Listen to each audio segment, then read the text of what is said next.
नमस्कार। नेप्से विकली अपडेटमा यहाँहरूलाई स्वागत छ।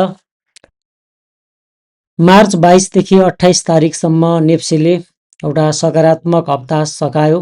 करिब 2% को वृद्धि यो हप्ता पनि देखियो। अब आगामी हप्ता कस्तो हुनेवाला छ त? नयाँ सरकार बनेको छ।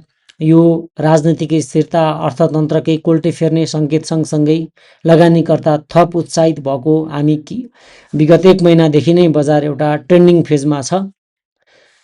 अब यो साताको सुरुवातसँगै केही राजनीतिक अस्थिरताका सङ्केत पनि प्राप्त भएको छन्। अब बजार के होला भनेर चाहिँ डाउट पनि गर्नेहरू बढ्दै गएका छन्। यो हप्ता बजारलाई कतिको चुनौती छ त?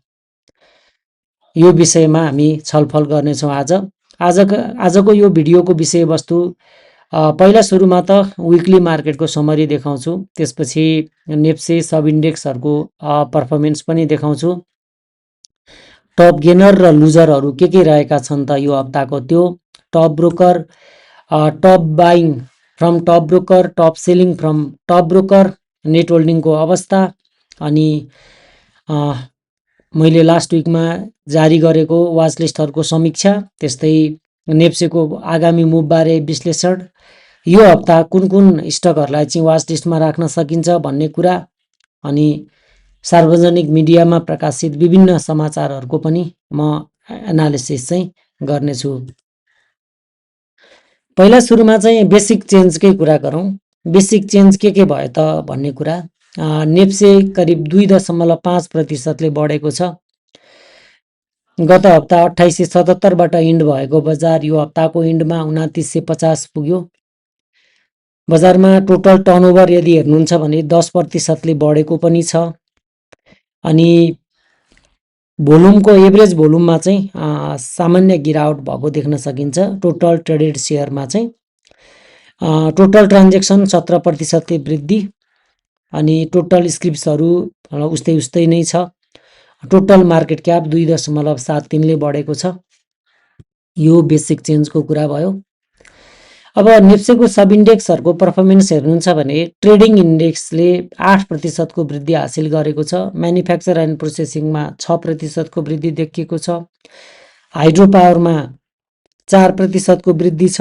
होटेल एन्ड टुरिज्म 2.7, माइक्रो फाइनान्समा 2.6, म्युचुअल फन्ड 2%ले बढेको छ। यो समग्र नेप्सेभन्दा राम्रो पर्फर्म गर्ने सेक्टरहरू हुन् भने यिनीहरू चाहिँ नेप्सेभन्दा अलिकति कमजोर पर्फर्मेन्स गर्ने सेक्टरहरू हुन्। हामीले सर्ट टर्मलाई चाहिँ यी सेक्टरहरू अलिकति बढी महत्त्व छन् है भनेर चाहिँ बुझ्न सकियो। नेप्सेभन्दा आउट पर्फर्मिङ गरिराख्या स्टकहरू चाहिँ यो क्याटेगोरीमा छन् भनेर चाहिँ यसले बताउँछ। आरएसएमएल, एसओएचएल, एफआइएन, एसएबिबिएल र अभियान लघुवित्त टप गेनरमा छन्। यो चारवटा चाहिँ आइपिओबाट आएका नयाँ कम्पनीहरू हो। यो तीनवटामा सर्किट चलिरहेछ। एसएबिबिएलमा केही सेलरहरू देखिसकेका छन्। एसओएचएलमा पनि भोल्युम सहित सेलिङ आएको छ, तर रेड क्यान्डल बनिसकेको अवस्था छैन। आरएसएमएलमा भोल्युम अझै आउन बाँकी देखिन्छ भने एचएफआइएनमा अझै भोल्युम आउनै बाँकी रहेको चाहिँ देखिन्छ। एउटा टप गेनरबाट ट्रेन्डिङ स्टकको रूपमा चाहिँ अभियान लघुवित्तलाई पनि लिन सकिन्छ। आरएचजिसिएल, ऊर्जा, सिकेएचएल, जिएचएल र बिएचएल चाहिँ टप लुजर्समा देखिए।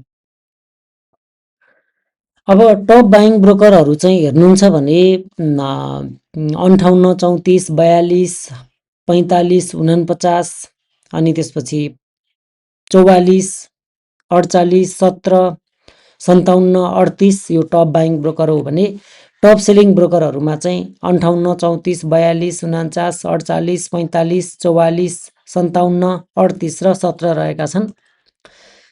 यिनीहरूलाई मिलाएर डाटा एनालिसिस गर्दाखेरि चाहिँ अब 44 नम्बर ब्रोकरबाट केही एकुमुलेसनमै अलिकति बढी ध्यान दिएको छ। 17 नम्बरबाट एकुमुलेसनमै ध्यान दिएको छ। 45बाट एकुमुलेसनमा ध्यान दिएको छ र 58बाट एकुमुलेसन त छ तर एग्रेसिभ चाहिँ छैन। अलिकति स्लाइड खालको चाहिँ हामी देख्न सक्छौँ। केही अरू 34, 42, 49, 57 अनि 38 यिनीहरूबाट चाहिँ केही डिस्ट्रिब्युसनहरू पनि हामी चाहिँ देख्न सक्छौँ। अब टप 10 ब्रोकरहरू जसले धेरै किने तिनीहरूको लिस्ट हेर्ने हो भने एनआरएन, केबिएल, एनजिपिएल, अपी, सिबम, एनएचपिसी, रिदी, एकेजिसिएल, एचआइडिसिएलपी र एसएमएचएल छ भने एनआरएन, एनजिपिएल, केबिएल, अपी, एनएचपिसी, सिबम, एकेजिसिएल, रिदी र एचआइडिसिएलपी अनि एसएमएचएलमा चाहिँ सेलिङ छ। अब यो दुईटालाई अझै कम्बाइन गरेर हेर्दाखेरि चाहिँ अब अलिकति स्मार्ट मनी इन्ट्रेस्ट भनेर चाहिँ केबिएल, रिदी र सिबमलाई लिन सकिन्छ। अलि डिस्ट्रिब्युसनतिर पनि लगानीकर्ताको ध्यान गएको छ है भनेर चाहिँ एकेजिसिएल, एनएचपिसी र अपीमा चाहिँ देख्न सकिन्छ। अलिकति विकनेसेसहरू चाहिँ त्यहाँ देख्न सकिन्छ है। अब मैले गत साता एउटा लिस्ट ल्याएको थिएँ स्टकहरूको चाहिँ। अब त्यसको कस्तो रह्यो त भन्ने कुरा एकचोटि निहालौँ। यो चाहिँ मैले गत साता डिएचपिएल, बिबिसी, एनएमआइसी, सोना, एसजेएलआइसी र युएआइएलको मेन्सन गरेको थिएँ, जसमा चाहिँ स्टकहरूले त्यस्तो क्षति दिएनन्। तथापि नेप्से बढेको तुलनामा चाहिँ केही स्टक्सहरूले चाहिँ राम्रो पर्फर्मेन्स गरेन। एउटा विशाल बजारले मात्रै राम्रो पर्फर्मेन्स गर्यो। मेरो लिस्टबाट चाहिँ एउटाले मात्रै राम्रो पर्फर्म गरेको छ। अनि एसएचएचएलले पनि अब नेप्से सरह पर्फर्मेन्स दियो। एचआइडिसिएलपी, कर्पोरेट अनि एकेपिएलले चाहिँ त्यति राम्रो पर्फर्मेन्स गरेन। भनेपछि विस्तृत नतिजा आयो। यो हप्ता चाहिँ नयाँ आइपिओबाट आएका नयाँ कम्पनीहरूकै बाहुल्यता बढिरह्यो होइन। त्यो हिसाबले चाहिँ एउटा बिबिसी भन्दा बाहेक अरूले चाहिँ त्यस्तो एग्रेसिभ पर्फर्मेन्स चाहिँ गर्न सकेन। अब यो हप्ताको कुरा गरौँ। अब बजार कता जाला भन्ने सन्दर्भमा चाहिँ मैले गत साताको एनालिसिस यो हप्ताको चाहिँ लगभग मिलेको छ। किनभने साताको सुरुवाती चरणमा प्रफिट नै हुने अनि बिचमा प्रफिट बुक हुने र साताको अन्तिमतिर चाहिँ बुलिसतिर नै जाने किसिमको सङ्केत गरेको थिएँ। यो हप्ता त्यस्तै नै पर्फर्मेन्स भयो होइन। अबको हप्ता चाहिँ के होला त भन्ने सन्दर्भमा चाहिँ अब विकली टाइम फ्रेममा सबै राम्रो छ हेर्नुहोस् होइन। मन्थली, विकली, डेली सबै राम्रो छ। तसर्थ टेक्निकल्ली चाहिँ देखिन्छ होइन। एउटा एसेन्डिङ ट्रायङ्गल प्याटर्न भ्यालिड भएको छ यहाँ हेर्नु होला। विकली टाइम फ्रेममा 3 साता भयो लगातार बजार बढेको र विकली टाइम फ्रेममा कुनै रिभर्सलको सङ्केत छैन। क्यान्डल पनि त्यस्तो सङ्केत छैन। भोल्युमले पनि साथ दिएको छ। एउटा बजारमा हामीले अलिकति सचेत हुनुपर्ने भनेको चाहिँ 3030 को बिन्दुमा चाहिँ एउटा प्रफिट बुक हुनसक्छ भनेर चाहिँ हामी यो हप्ता आकलन गर्न सक्छौँ। सायद सुरुवाती प्रहरमा केही भएर अनि त्यसपछि इम्प्रुभ हुँदै जाला होइन। डेली टाइम फ्रेममै क्यान्डलहरू यदि निहाल्ने हो भने डेली टाइम फ्रेममा यो 3032 कै बिन्दु चाहिँ रिभर्सलको रूपमा छ। बजार हायर हाई हायर लोमा छ। यहाँ पनि त्यस्तो चिन्ता गर्नुपर्ने देखिन्न है। अब हामीले भनेपछि यो हप्ता पनि म चाहिँ बजारमा करेक्सनको हप्ता हुन चाहिँ सक्छ। किनभने 3000 को बिन्दु टच गरेर होइन। तर त्यसले लोअर लो नै बनाउन सक्ने चाहिँ त्यो अब आरएसआईमा डाइभर्जेन्स देखिनु पर्यो, भोल्युममा डाइभर्जेन्स देखिनु पर्यो होइन। भोल्युममा यस्तो राम्रो कन्भर्जेन्स छ भनेपछि लगानीकर्ताको अलिकति पैसा स्टक मार्केटमा ध्यान बढी गएको त अवश्य हो नै है। त्यो कुरा प्रष्ट रूपमा देख्न सकिन्छ। अब यो हप्ता न्युजहरूको पनि एनालिसिस गरौँ। अब यहाँहरूलाई थाहा छ यो हप्ताको सुरुवातमै अलिकति केही अब अलिकति गडबड हुन्छ कि जस्तो सङ्केतहरू होइन। केही कुराहरू छ। जस्तै अब आजैबाट आन्दोलन, धरपकड होइन सबै सुरु भएको छ। ओली र लेखकलाई चाहिँ आइतबार अदालतमा पेश गरिने। भोलि शनिबार छ। यसै पनि अब अलिकति 2/3 राजनीतिक स्थिरता भनेको झन् अब चाहिँ सडकमा संसदमा अस्थिरता चाहिँ हुने भयो। अहिले म्याथमेटिकल्ली राजसभाको सरकार एकदम सेफ छ। सरकार परिवर्तनको कुरा त्यसमा केही त्यो आउने देखिन्न होइन। अब न्यायिक प्रक्रिया सुरु हुँदै गर्दाखेरि चाहिँ अब पुरानै समस्या के पक्राउ पर्नेहरूले राजनीतिक प्रतिशोध भन्ने, पक्राउ गर्नेहरूले यो त नियम कानुन भन्ने होइन। त्यो दुईटैको बिचमा चाहिँ अब अदालतबाट के आदेशहरू आउँछ त्यही अनुसार चाहिँ जाला। तर अब यो अलिकति केही समय चल्न सक्छ। किनकि 2/3 सरकार छ। त्यहाँबाट पनि एउटा स्ट्रङ कदम चाल्ने सङ्केत नै आयो। अब होइन ठिकै छ भनेर सहर्ष स्वीकार गर्ने भन्ने पनि त्यस्तो देखिएन यता प्रतिपक्षबाट होइन। त्यो भनेपछि अब अलिकति केही कन्फ्लिक्टहरू जारी रहला। अर्को चाहिँ अर्को एउटा चुनौती इन्टर्नल साइडमा छ, यो एक्सटर्नल साइडमा छैन। त्यो भनेको चाहिँ के हो भन्दाखेरि नयाँ सरकार बनेपछि चाहिँ सेयर बजार मात्रै बुम हुने भनेर नयाँ बन्ने सरकारले चाहिँ सेयर बजारको मात्रै चिन्ता गरेर बस्ला नि त भनेर चाहिँ लगानीकर्ताले अलिकति ओभर एक्सपेक्टेसन गरिरहेछ। ओभर एक्सपेक्टेसनको नतिजा चाहिँ के हुन्छ भन्दाखेरि त्यो रिट्र्याक्ट भइदिन्छ क्या त्यो ओभर एक्सपेक्टेसन होइन। त्यो पनि हुनसक्छ है। जस्तै अब कतिपयले अब होइन सरकारले म्यानुफ्याक्चर एन्ड प्रोसेसिङमा ध्यान दिने, अर्थतन्त्र बिग्रिएको अर्थतन्त्र सुधार गर्ने, उत्पादक क्षेत्रमा फोकस गर्ने भन्ने कुराले सेयर बजार घट्न जरुरी छ त छैन नि त। तर साइकोलोजी त मान्छेको यसले त सेयर बजारलाई अनुत्पादक भनौँ भन्नेमा लगाइदिन्छन् होइन। यस्ता कति कुराहरू छ जो लङ टर्मलाई राम्रो हुन्छ तर सर्ट टर्मलाई त्यसको मान्छेहरूले नेगेटिभ व्याख्या गरिदिन्छ। त्यो चुनौती हामीमै छ क्या, त्यो चाहिँ फेरि बाहिर कतै पनि छैन त्यो चुनौती है। अरू त्यस्तो बजारलाई इम्प्याक्ट पार्ने अहिले तत्काललाई कुनै न्युजहरू चाहिँ छैन, यिनै हो है। हेरौँ नयाँ सरकारको थप गतिविधिहरू अब सकेसम्म शान्तिपूर्ण तरिकाले नै सबैसँग समन्वय गरेर पुराना दलहरूलाई पनि एउटा राजनैतिक मार्गचित्रमै लाँदा त्यो हुने देखिन्छ। अब यो कुराहरू भनेको चाहिँ कस्तो हुन्छ भन्दाखेरि यो हामीले जनताको लेभलबाट अर्कै तरिकाले सोच्छौँ, माथिल्लो तहमा अर्कै तरिकाले त्यसको चाहिँ फेस भइराखेको हुन्छ। ल अब यो छोटो समीक्षापछि अब यो हप्ताको केही हटस्टकहरू हुनसक्ने हटस्टकको कुरा गरौँ। यो लिस्ट दिनु अगाडि यहाँहरूलाई चाहिँ म फेरि पनि डिस्क्लेमर नै रिपिट गरिदिन्छु। डिस्क्लेमर यही छ कि यो कुनै रिकमेन्डेसन होइन। ब्रोकरको पिकको आधारमा, ब्रोकरको सप्लाईको आधारमा, अनि केही प्याटर्नहरू स्क्यान गरेको आधारमा, म्यानुअल्ली मैले चार्टहरू हेरेको आधारमा होइन।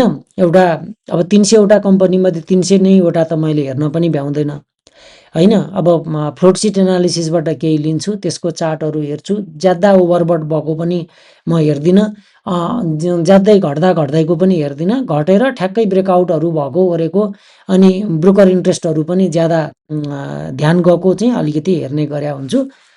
त्यसैको आधारमा ल्याएको हो, कृपया यसलाई रिकमेन्डेसन नभन्ठान्नु होला है।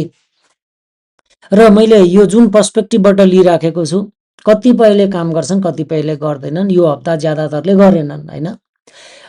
तर योभन्दा अगाडिका हप्ताहरूमा चाहिँ प्रायः यही लजिकहरूले चाहिँ एकदम मैले चाहिँ आउट पर्फर्मिङ स्टक्सहरू चाहिँ पिक गर्न चाहिँ सफल भएको थिएँ। जस्तै कि टिबिसिएल, जेसिएल, एनएचपिसी होइन, केबिएल होइन।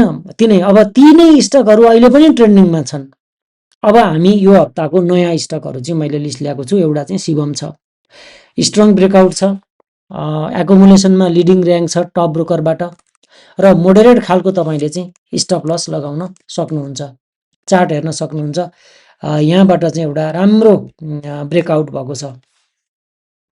लो पोइन्टहरू पहिले पनि माथि माथि सरेको थियो, अनि एउटै लेभलमा सप्लाई आएको थियो भने अब भने त्यसलाई तोडेर माथि जान खोजिराखेको छ। यो एउटा सकारात्मक भयो है।